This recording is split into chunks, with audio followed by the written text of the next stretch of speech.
మోకాళ్లలో గుజ్జును పెంచి నొప్పిని తగ్గించి సర్జరీని దూరం చేసే ఫ్రీడమ్ వాక్. ఈనాడు అధినేత ప్రముఖ పారిశ్రామికవేత్త పద్మవిభూషణ్ పురస్కార గ్రహీత రామోజీరావు మరణం పట్ల తెలంగాణ సీఎం రేవంత్ రెడ్డి సంతాపం తెలిపారు. తెలుగు జర్నలిజానికి విశ్వసనీయత, తెలుగు పారిశ్రామిక రంగానికి విలువలు జోడించిన ఘటన రామోజీరావుకే దక్కుతుందన్నారు.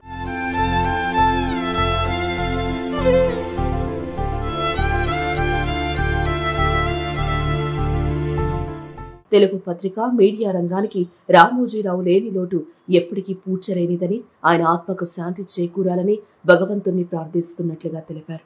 ఆయన కుటుంబ సభ్యులకు ప్రగాఢ సానుభూతి తెలిపారు. అంతేకాకుండా రామోజీరావు అంత్యక్రియలను అధికారిక లాంఛనాలతో నిర్వహించాలని తెలంగాణ రాష్ట్ర ప్రభుత్వం నిర్ణయించింది. సిడబ్ల్యూసీ సమావేశాల కోసం ఢిల్లీ వెళ్లిన సీఎం రేవంత్ రెడ్డి అక్కడి నుంచి రాష్ట్ర ప్రభుత్వ ప్రధాన కార్యదర్శికి ఆదేశాలు జారీ చేశారు. ఏర్పాట్లను పర్యవేక్షించాల్సిందిగా రంగారెడ్డి కలెక్టర్ సైబరాబాద్ కమిషన్ కు సిఎస్ శాంతకుమారి ద్వారా ఆదేశించారు.